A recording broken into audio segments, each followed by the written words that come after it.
এই যুগপৎ আন্দোলনে সব সময় আমাদের সঙ্গে যারা ছিলেন তাদের অন্যতম হলেন সমমনা জোট। এই সমমনা জোটের রাজনৈতিক দলগুলির সঙ্গে আমরা আজকে বসেছিলাম। বিএনপির পক্ষ থেকে আমি এবং আমাদের দলের জাতীয় স্থায়ী কমিটির সদস্য বেগম সেলিমা রহমান আমরা বসেছিলাম।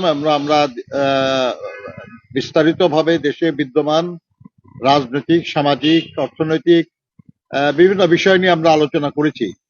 আমরা জনগণের যে দুর্ভোগ এই নিয়ে আলোচনা করেছি, কিভাবে সেটা দূর করা যায় এই ব্যাপারে আমরা বিভিন্ন সময় সরকারকে একটু পরামর্শ দিয়েছি, সেগুলো নিয়ে আমরা আলোচনা করেছি এবং আমরা দেশে গণতন্ত্র পুনঃপ্রতিষ্ঠার বিষয়টা নিয়েও বিশেষ করে আলোচনা করেছি। তো আপনারা জানেন যে আসলে যে গণতন্ত্রের জন্য আমাদের দলের, জোটের এবং দেশের সাধারণ মানুষ হাজার হাজার মানুষ জীবন দিয়েছে। অতি সম্প্রতিও সহস্রাধিক মানুষ জীবন দিয়েছে, আহত হয়েছে। এখনো আমাদের অনেক নেতা কর্মী মামলা হামলার শিকার হয়ে আছে। এরকম একটা সিচুয়েশনে যে আলোচনা আমরা করেছি, এই আলোচনার বিষয়ে আমাদের দলের পক্ষ থেকে বিভিন্ন সময় বক্তব্য দেওয়া হচ্ছে। আজকে যেহেতু জুমার নামাজের সময় খুব কম, এই জন্য আমি আর কিছু না বলে আমি সমমনা জোটের প্রধান ডক্টর ফরিদুজ্জামান ফরহাদ, যিনি ন্যাশনাল পিপলস পার্টির চেয়ারম্যান, উনি আপনাদের সামনে একটু বক্তব্য রাখবেন। ডক্টর ফরহাদ। বিসমিল্লাহির রহমানির রহিম। প্রিয় সাংবাদিক ভাইয়েরা আমার, এখানে উপস্থিত আছেন নজরুল ভাই এবং সেলিনা আপা এবং জামাত জাতীয়তাবাদী সমমনা জোটের শীর্ষ নেতৃবৃন্দ।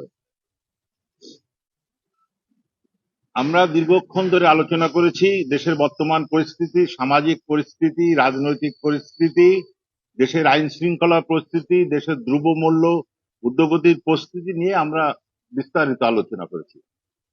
বিএনপির সাথে আমরা যুগপৎ আন্দোলন এবং 20 দলীয় জোট একসাথে আন্দোলন করেছি দীর্ঘ 2009 সাল থেকে, এবং আমাদের জোটের এবং বিএনপির শত শত লোকে মারা গেছে, হাজার হাজার লক্ষ লক্ষ লোকে এই আন্দোলনের জন্য মামলা হয়েছে। কি ব্যাপার? আমাদের এক দফা প্রতিষ্ঠিত করার জন্য।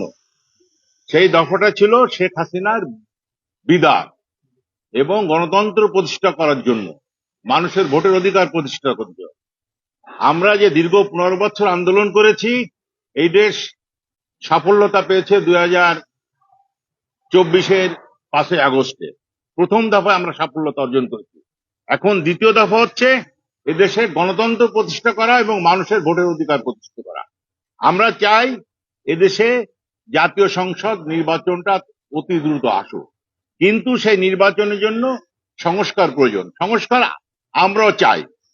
ন্যূনতম সংস্কার করে দীর্ঘদিনের মানুষের যে 15-16 বছর মানুষ ভোট দিতে পারে নাই, মানুষের চয়েস, ভোটাররা তার নিজের প্রার্থী বাছাই করতে পারে নাই, সেই জন্য ন্যূনতম সংস্কার করে সরকারকে বলবো আপনি অতি তাড়াতাড়ি নির্বাচনের তারিখ ঘোষণা করুন এবং মানুষের ভোটের অধিকার প্রতিষ্ঠিত করুন। যদি সংসদ নির্বাচন হয়, সংসদ নির্বাচন হলে দেশের অর্ধেক সমস্যার সমাধান হবে এবং বাকি যে সমস্ত সংস্কার আছে, অন্যান্য যা আছে, তা নির্বাচিত সরকার করবে। ধন্যবাদ।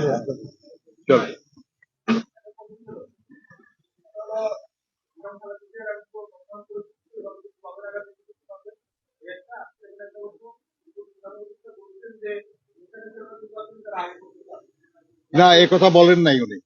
আপনার আন্দাজেই কথা বলতেছেন কেন? প্রথমে করতে চান, কে বলেছে? উনি বলেছেন এটা? না না, এটা বলেন নাই উনি, আন্দাজে বলেন কেন? না না, উনি বলেছেন যে পাশাপাশি আগে করতে চাই, এটা বলেন নাই। আপনারা কনফিউজ করেন না প্লিজ।